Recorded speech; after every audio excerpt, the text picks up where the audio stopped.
Jesus Christ, what happened today? NFP day today. Yeah, we had NFP today, and right here at 8:30, and then we also had these consumer sentiments at 10 a.m., which were actually insane.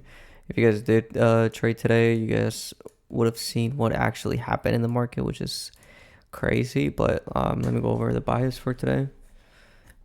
Yeah. So the bias for today is bullish because we've been bullish for the past week. This whole week has been bullish, and also we on the 4 hour pretty bullish. We have this 4 hour fair value gap here that are marked out, and yeah, these 4 hour highs and then these highs up here as well. So if we go into 1 hour now, for the 8:30 NFP, you can see the candle. It like took both buy side and sell side liquidity for London session and also London session. So yeah, we didn't really have anything coming into market open. And then yeah, we were just waiting. We marked out the data highs and the data lows. And yeah, market open, we rallied up to the data highs and took out this 4 hour liquidity up here, which was the drawn liquidity for the day today. Yeah. So we came in and then we had a 5 minute break of structure, change in state of delivery, and also 5 minute fair value gap here. Yeah, we came in here, 5 minute fair value gap, and then I was waiting, since I was bullish, I was waiting for a continuation model that was something like this. Let me mark this out for you guys. That it was something like this, right? Came up here, tapped into the 5 minute, and then gave us confirmation and confluences for entries on the 1 minute within that 5 minute gap, or it could be like outside of it. And then targeting here. This is the Fibonacci. We mark out these highs and these lows, and you can see this is a likely target right here. Yeah, so that was first idea of the trade, and then the second was yeah, we inverse this and then take out these lows here, and then we get a retracement, little retracement, and then targeting these data lows here. That was my trade ideas for both. So I was ready to switch from bullish to bearish bias if I had to, because we also had all this internal liquidity here. And yeah, so yeah, what happened? We came in into the 5 minute, and then I was waiting for this candle to close right here. This candle right here to close, 40-point candle. I thought I was gonna fill it in correctly, and then it was just gonna rally from there, but filled in. And then from there, I was looking for entries in the 1 minute. For entries, I do want to say that you see how we have all of these fair value gaps here. I don't look for an entry unless it's like the last fair value gap that was formed in that move, because all of these, yeah, they could like inverse all of those, but if it comes up here and it just like taps into it, then it's gonna, it could reverse potentially. So like this fair value gap here, if we inverse that and then come into this one, we inverse that, but we come into this one and then we just reject off of it, then that would not be a good trade. So I only wait for the last fair value gap to, get inversed and then tap back into it and then just rally to the take profit, right? But price did not do that. This is going to be my trade idea for today. It's going to be a 4.9, basically a 5-to-1 risk reward ratio, targeting the Fibonacci here. And I was going to have TP1 here to move my breaks to break even, my stops, because we have all of these right here. We have these here, and then we also have these here. All of these draw some liquidity on the buy side. But yeah, news open at 10 a.m., right? And we get this big Drake candle, all right? Big Drake candle all the way down here. What is this? This is a whole 257 point move to the downside.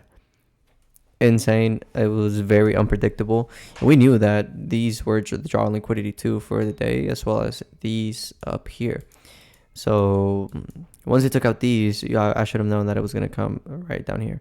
But the only thing is that it didn't give us any entries. All right.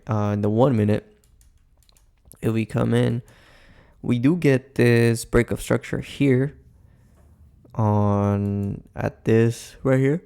We do get this break of structure here. And I mean, if you wanted to, you could have entered there, right? But that's not a very likely trade to play out. Because if you target these lows here, it wouldn't even be good, right? Unless you targeted like these, that would have been what, like a 2.32, yeah.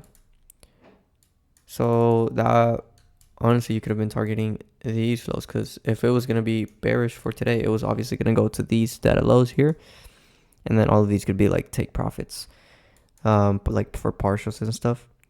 But yeah, that was the only trade that could have happened. But the thing is, we had this 5 minute gap right here, so that's what was protecting all the bearish potential. Unless, like I said, it came here and then inversed this and broke structure off of this right here. Like if it broke structure and then came back up and then it just showed more displacement to the downside, that would have been like my ideal entry. Like put right here and then stops like right about there, and then targeting these lows, right? But price did not do that at all. It just came back down on news. It was absolutely insane the way news just came in. What is, like, this is a whole 130 point move, right? So yeah, there was absolutely no entry unless, like I said, you took shorts off of this one.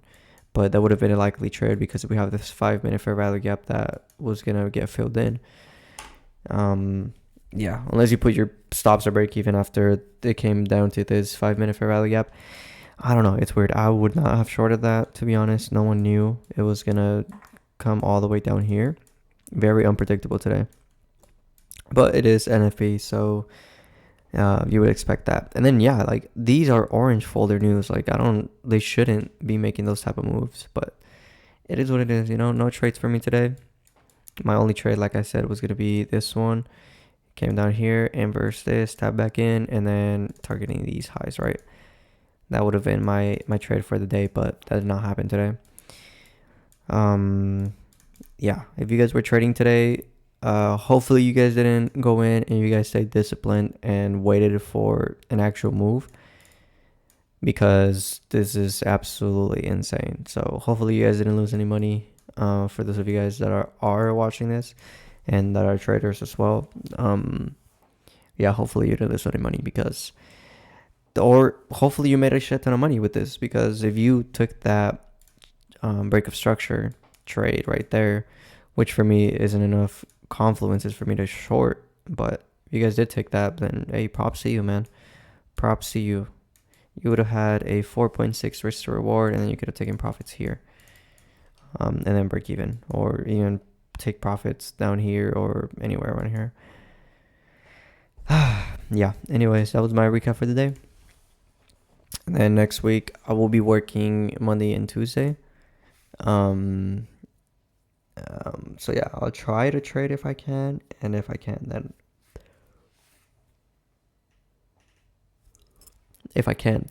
oh well. Monday should be pretty slow day. Tuesday, I'm not sure if I'm gonna trade or if I'm gonna wait for those news. I'm probably just gonna wait for those news, in case I do see a good setup. And then Wednesday I'm not gonna trade, and Thursday I am, and Friday as well. And then moving on from there, we have, yeah. So good week. I think we ended in green this week. Yeah, $50. $50 up this week. Like I said, last month was a very weird month because we over leveraged last month, but That's all right. You know, it happens. And we lost one funded in the process because I didn't want to renew it. Those 50 bucks, I didn't want to renew it. It was either that or just reset the account and get a whole new one. But we still have this one for me to, get better at trading before I can actually buy another one and actually like copy trade it and stuff. But yeah, we only have just one, and yeah, we only have this one. So we'll just have to wait. But yeah, I'll see you guys on Monday.